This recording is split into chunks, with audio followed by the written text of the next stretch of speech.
networking isn't for everybody, okay? And there are many good reasons why people start out, really excited about what they're going to do and achieve, and then they quit. But let's make sure that we as their uplines aren't actually one of those reasons, okay? Because I see, and I've made them myself, and I've been on the receiving end of them as well. I'm going to share a little bit about this today. And I'm going to also give you a really great recommendation that's working well for me now, that I've, kind of like grown into, if you wish. And I hope it's going to help you to not make this mistake. Okay, so hello and welcome. Excited you're here. In case we've met before, my name is Katrin from bloomwithkatrin.com. I'm coming live to you from the beautiful Bavarian forest over here in Germany. Now, please don't be shy, whether you're joining me live or later on in the replay. Say hi, don't stay shy, right? And let me know as well, write it down below where you're tuning in from so I can circle back around and say hi to you. I'm looking forward to that because I'm doing these videos for you to help you take your business into the online space and create sustainable, lasting success, and for the entire journey, because to hardly any one of us, this is an overnight success thing. Okay, so you can actually enjoy the journey as you move towards that success.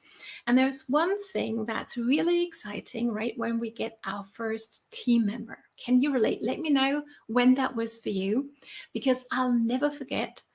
And I caught myself wanting to do things that I'd been on the receiving end when I started out with network marketing. Okay, and here's a little bit of my story. So I got signed up like years ago because I wanted these amazing products.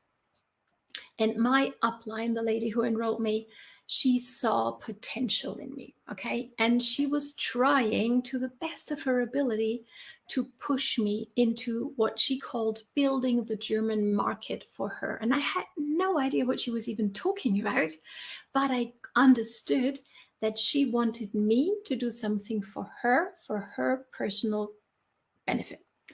And that didn't sit well with me. And it actually took me 6 years to consider the business side of things, okay? So we don't want this to happen, whether that's somebody who's, who enrolls to get, the products for cheaper, right? That's how I got started. Let me know your story, right? I'd be curious to know how you got into this business. But here's the thing. When I enrolled my first team member, this was like, okay, this is not happening on my team, okay? I'm not going to be that pushy, whatever kind of upline. But then it's like, well, you want to train your newbie, right? And you want to guide them. So how do you go about without being that bossy, pushy person that everybody goes like, well, I haven't signed up to have a new boss now, thank you. And not let them, like stay on their own all the time neither. So there's a thin line that we want to tread on, and I'm going to give you a few ideas on that. So, and here's one thing that I noticed in myself when I first signed up my first team member. And if you have, let me know how many team members are on your team. I'd be curious to know, and congratulations. Wherever you're at in your journey, it's exciting, right? People put their trust in you. So let's honor that trust. So, and here's what I felt was a little bit tempting for me, and let me know whether you can relate. I'd really love for this to be interactive. So I got tempted to fall into that mistake number one, which is micromanaging our first person, or, however large your team is and grows with time, right? It is easier to start micromanaging somebody else and making sure they're doing the right kind of things, right, for their benefit. And at the same time, forgetting about, or not doing the things for ourselves in our own business. Okay, let me know whether this makes sense. So we want to stop wanting success more for our team than they want it for themselves. And this is difficult, right? Because we see potential. And when I look back to, my enroller looking at me, I can feel her now, right? I can feel that she really wanted to help me. But at the time I was really aghast. I said, no, thank you. I'm not doing this. Why would I? I wasn't even looking for something. Okay. So it's kind of tempting to start breathing down their neck, right? What might that look like in real life? I mean, as I said, right, my upline was like, okay, I need you to do this, this, and this. Make a list of 100 people and make sure that you've called everybody, right? She would call me once a week at least to make sure I'd called everybody, even though I had told her I wasn't going to build the business. It actually went so far that I had to threaten her. I was like, if you ever contact me about the business again, I'm going to stop ordering. And this is like 4 months into me ordering the products at really, at a high volume. And that's what kind of like made her move back. And then I never heard from her again. So that's kind of like interesting, isn't it? So let's not breathe down people's neck. And especially let's not start acting like they're working for us, because they're not. They're in business for themselves, and we're here to help them and to guide them. And that can be a powerful thing to do for somebody, mentoring, leading them, right? But let's not become that bossy, pushy person that is not going to help them really grow into their potential, because that's a skill of its own, mentoring somebody to grow into their greatness. Okay? So don't check in on your people, but not to control them. Okay, so here's what's working well for me. So what I like to do is I do a care call, a care Zoom at the moment, with everybody whom I've personally enrolled. Okay, and I ask them, because I really want to know what's going on in your life. How's your family? How's things going for you? And I listen. Okay, and whatever they tell me, I'm going to take it from there. Okay, honestly trying to help them. Yes, I will ask the question, how can I help you in your business?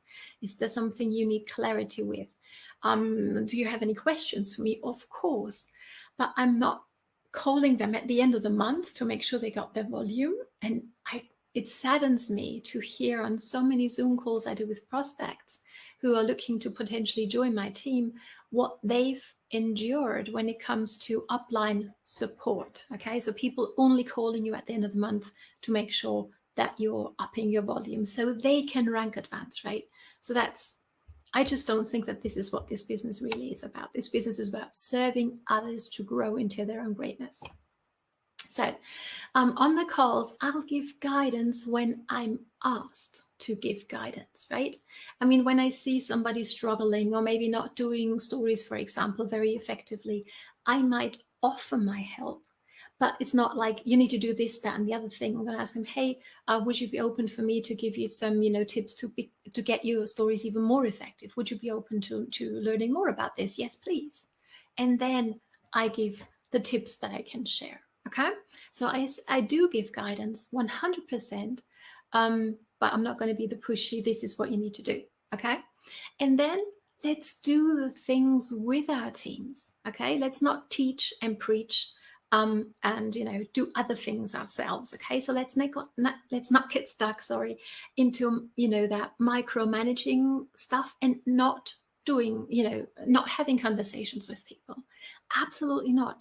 Focus on growing your own audience as an upline. Focus on growing your team, on having conversations and helping your newbies, maybe in group chats, maybe in a group Zoom, three-way calls, whatever that might look like for you, whatever, your upline is happy to do for you, and help your team talk to their new people as well, because that's the income producing activity. Wouldn't you agree?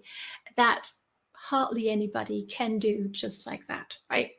So let me know whether this makes sense and is helpful for you so far, and what about it is maybe like a light bulb moment. I heard John Melton teach on this last week, and I was like, this is really, really awesome as well, right? So, but if you're sitting there going, yeah, well, it makes sense, but hey, I got a huge team, congratulations. Start off with your personally enrolled team members and see how that's going to duplicate down into your team, right? So you don't have to go and reach out to everybody personally, depending on how large your team is.